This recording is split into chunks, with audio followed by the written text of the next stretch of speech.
everybody, and you're very welcome to the latest episode of the South Tip Arts podcast, Cup of Culture, coming to you this week from a very cold and wet Tipperary. Not to worry, our month-long series of activities designed to celebrate the importance of creativity to our health and well-being, especially on these cold, dark, damp days. And this week saw workshops in journaling, a yoga drawing jam, and a very interesting talk about the history of Western ink. Which brings me to my guest this week, originally from Marlowfield here in Clonmel, and the founder of the Hedge Ink Company, currently based in West Cork. She's Annie Hogg. And I was delighted to have a chat with Annie about her series of workshops over the coming weeks. Hi Annie, you're very welcome to the South Tip Arts podcast, to our Cup of Culture this week. We thought we might have Alina joining us, but she's detained by other matters. We're incredibly busy here at the moment, as you will understand yourself, being part of our Connect, Create and Inspire month of activities, which is designed to celebrate the importance of creativity to our health and well-being. And Annie, you're doing some workshops for us throughout the month, so you're so welcome today. Thank you very much. Great to be here. You're from Clonmel yourself, so very much a local girl, based in West Cork now at the moment, and your company is the Hedge Ink Company, which I nearly always say that backwards, so apologies if I've done it again. It's a bit of a mouthful, all right, to be fair. Yeah, that's right.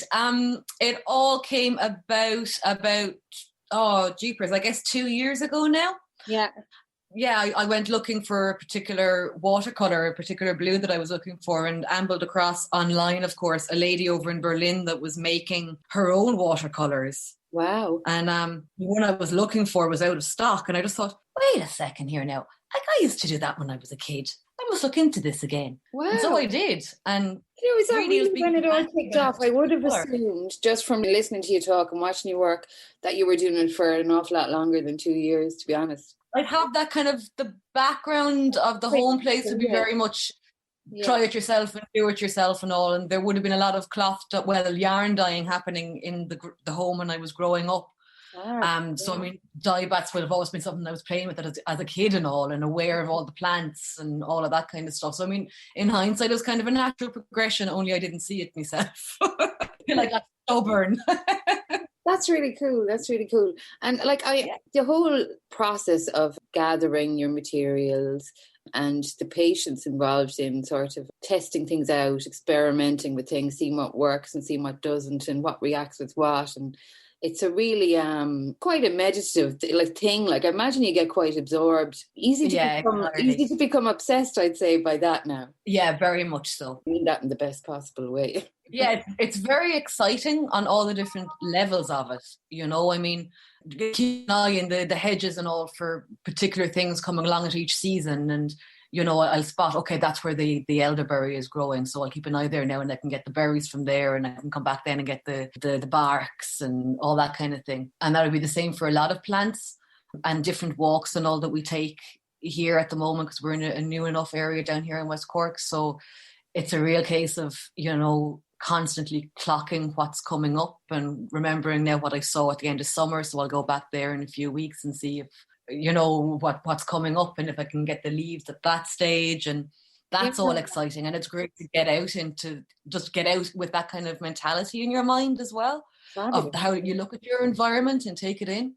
But then, like, once I bring things back to the workshop and start working on them, yeah, I get really excited by like trying out different types of water to get different effects, or different types of binder to get different effects. And then all the different modifiers, which are shifting the pHs of the base inks. Yeah. And making new concoctions for those. And I don't know, it's do you know, I remember you did some work for us in October where you ran some workshops, and they were really popular, the Wild Ink workshops again.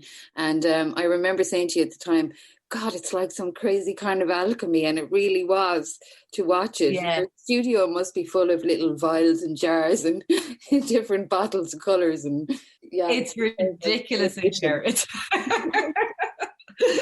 And there's a load of things that are like put aside and I'll get back and try them now later. And I have like a full shelf of bottles and pots and jars of things that I have to get back to. But we'll get there. Yeah, it's also kind of chemistry-wise as well. It's interesting. Yeah, And I wouldn't have done chemistry in school or anything. That was for people that weren't like me, not the, I know what you mean. I wasn't that studious. But it's really interesting now at this stage of like kind of learning that stuff. Yeah. And like becoming really interested and intrigued and excited by like chemical compounds and like getting it now. So do you want to tell us a little bit about the series of workshops? The first one is going to be on tonight as we speak now. That's just, it's a talk, so it will be over by the time people are hearing this podcast. It's Friday by the time people are hearing this. But your 3 other workshops over the next 3 weeks are kind of sort of sequential, and you could do one as a standalone or you could do all 3 of them. Do you want to explain a little bit about what's involved in them? Yeah, for sure. So as we said, there's 3 of them. The first one is the title of The Basics. So it's really the basics of botanical ink-making. So going to talk about some of the plants that are seasonal at the moment in the hedges that we can go and harvest colour from and then convert it into a water-based ink. And also in that workshop, we're going to take a very quick look at a few household bits and bobs that we can use to shift the colour around by changing the pH. So it opens up the spectrum of colour. So that kind of gives the basic foundations for ink making. And then the second one is, I actually really enjoy the second one. It's charcoal ink making, and it's also taking a look at historical black inks. So for that one, I try and get people to make some charcoal at home, and we look at a few different options of how to convert that over then into a water-based ink again. And we also take a look at a few other bits and bobs like lamp black, bone black, and of course the medieval oak gall black ink, which would be one of the famous historical ones. Yeah, the charcoal workshop just sounds really fascinating to me now. I'd love to try making some charcoal at home. Do you what's involved in that in terms of the charring process? Like, how does that work? The charring process is disappointingly simple. Oh. You literally just need a stove or a fireplace and an airtight metal container, throw it in and hey presto. Wee bit more to it, but we'll cover that in the workshop. Yeah, but you can char anything. I know that there's kind of a conception that charcoal needs 24 hours out in the woods of being watched constantly and like the huge build-up of the pit all around it. But no. It's super fun though. And I know it kind of sounds a bit daft to be doing a whole workshop on just blacks, but they're all different. And I mean, different plants will give you different blacks themselves, depending on like how deep their roots grow and what kind of micronutrients they pick up and how dense the organic matter is that you're using and all this kind of stuff in there. It can kind of, with the charcoal, there's a lot of after work of filtering and grinding down the pigment. So it can either be taken as a very meditative process or an extremely boring one. So I guess it depends on the character type. No, you made it. What's that? Chop wood, draw water, just, do it. And I'm sure it's quite meditative actually as a process. Yeah, and again, it's that kind of transformation of an item, which is intriguing. It's yeah. The third one is taking a look at the pH modifiers. So it's very much more suited if you've already done the basics or if you're coming to this with already having a bit of knowledge and maybe a bit of tinkering around on with botanical inks. So it's looking at all of the different homemade substances that we can make in well-ventilated areas that allow us to shift pH from acid to alkaline. There is 7 of them that we look at in the workshop, which sounds like a lot, but you can file it down a wee bit for your own home use, but each one does something different. And it's just, it's interesting. And it's that particular one is more me just like giving the information and chatting about it. Simply because you do need a well-ventilated space to do it at home. I've done it live while making some and have broken down coughing. So it's really not a good idea. Probably not the best idea ever. No, even with the windows open. I know, best to be outside in the garden on a nice dry day, maybe. Exactly. Or the garden shed even. And the lovely thing about your workshops is that you send people all the information and the kind of prep that they might need beforehand, which is pretty minimal, but it's nice to have that, you get that bit of contact beforehand and that you're ready on the evening to kind of proceed and join in. I really like the idea of it being almost like a real life workshop, because that's how these started out 2 years ago. We're like one day, these were kind of combined into a one day workshop where we'd all meet up and, do it all together. Yeah. And I really want to keep that kind of vibe alive, and to have people just making along, all of us making along together, Yeah. And it's really nice at the end of the workshop that people can show their results from that evening or other bits and bobs that they've been working on since our last few sessions, or it's nice little communities kind of grow up around it, I think, once we're all. The one thing that struck me with your October workshops that I sat in on them, and fantastic interactivity. Like, it's really, I know it's all online and it's digital and people really do get tired of that stuff. But your delivery of it makes it very much feel like you're actually in the room with you. And the kind of over and back with everybody in the room there was a really lovely vibe to it. And it's not something I've seen a lot of. So whatever you're doing it right. Thanks, girl. That's nice to hear. You're welcome. And that, I think that needs to be said. And I think people who are thinking of doing similar could actually learn even from you and the way that you interact, and even the way that it can be done, because you're there with your stove and your pot and you're in the kitchen or the workshop or whatever, and everybody else is in the kitchen with their screen up in front of them following along with it. And like, it really is very interactive in a way that I haven't seen a lot. So, kudos. I think the process kind of lends to that anyway, doesn't it? It's it does. Yeah, it does. Yeah. You could probably do cookery in that way as well, I suppose. If I've not, maybe there are people out there doing that. I don't know. So I think your workshops are just a lovely addition to the other things that we have going on throughout the month, and all of them, I think, in their own way, hit a different aspect of the importance of creativity. Just the way that a little spark of an idea like that can kind of blossom into something so much bigger, because you followed that, impulse or whatever it was at the time that drove you to do it.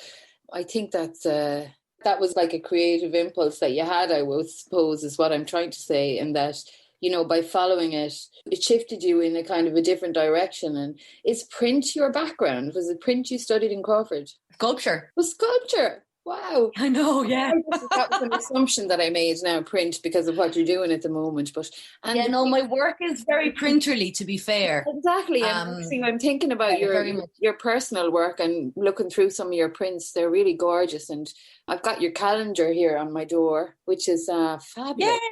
Like, I love the way that the plant inks kind of are, seasonal to the months and everything. It's lovely. And obviously you're very influenced in general by the kind of cycles in nature. And I think that's really obvious just from looking at your work, that you're totally... Yeah, very much so, yeah. And, when I started tinkering around making inks the couple of years ago, my whole work pattern shifted entirely. Because I had been doing, again, quite printerly work, but extremely fine, detailed, small scale pieces. And the inks just led on to my practice shifting into a much free-flowing, bolder stroke, large stroke, as opposed to almost etching back down into oil pastels, which is how I had been working. So it's interesting that, like, the interaction with the material itself will have that can have that effect on the end result of work, That's a great reason. Yeah, and it's also who's thinking of trying it, who might be in a bit of a maybe creative funk or a little bit of a block. Yeah, exactly. To try something like this. Yeah, because it really, for me anyway, it certainly did have like a huge change around on my own personal work. And I mean, even now, friends have been posting me stuff from different parts of the country, so I'm making a new palette for myself, for my own work, based on that stuff, like through lockdown, of pot of bog water from Kerry and all this kind of stuff.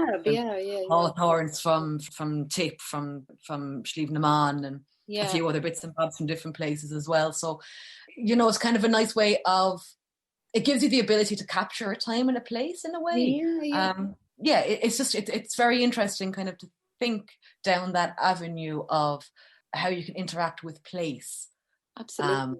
And I guess In a new every way. place has its own little sort of microcosm of, or different, native flora to a very small area, wouldn't it? Like, Yeah, and I mean, even if it's something really common, like ivy berry. Say, I made a lot of ivy berry makes beautiful colors, but I mean, there's some that I have from my back garden here in Cork, grand, fine, whatever. But there's more that I have from home, which I can't get to at the moment. So yeah, that's now, I started using those a few days ago just because I was like, oh, it's home. yeah, yeah, I know those hedges. I grew up in yeah. those hedges. Mm. It was lovely. It was really nice. Like, do the berries from here make different ink to the berries in Cork? I'd like to say they're golden from Tipperary, but sadly, you lie.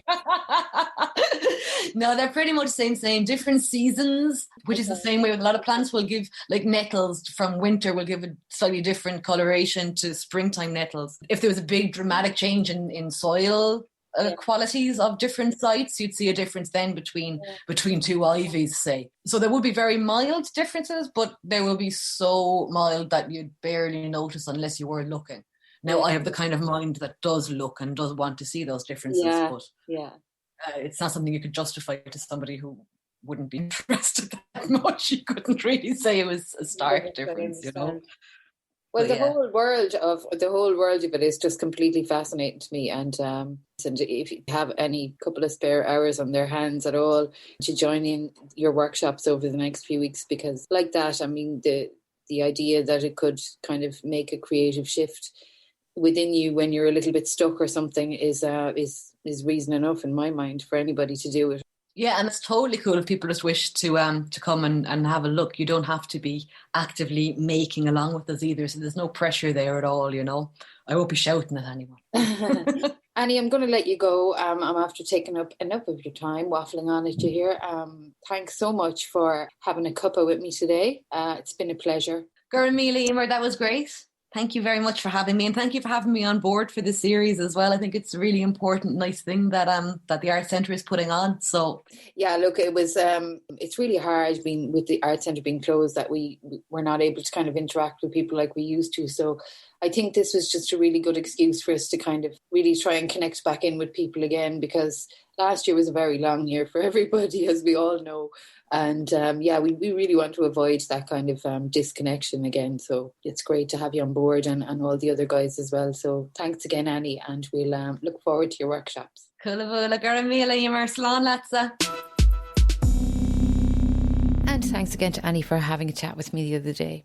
You can visit Annie's website at thewildhedgeinkco.bigcartel.com, or you can find her on all social media platforms as The Wild Hedge Ink Company. And we would like to acknowledge the support of Healthy Tipperary, Healthy Ireland and the Tipperary Arts Office for our Connect, Create, Inspire programme, which is a month-long programme of online classes and workshops specifically targeting the themes of creativity and wellness. Connect, Create, Inspire continues all next week, where you can try out some journaling on Tuesday evening. We'll have Annie's Wild Ink workshop on Wednesday evening, and Mandala Mindfulness with Maria Coleman on Thursday evening. You can also take part in our 10-day meditation challenge with Alan Wells of Mweloga, which starts on Monday at 11 a.m. Don't forget you can download the programme from our website, that's www.southtip.artcentre.ie, or you can see it via our social media. If you'd like to get in touch with the podcast, the email address is southtip.artspodcast@gmail.com. That's southtip.artspodcast@gmail.com, and we'd love to hear from you. Talk to you all again next time.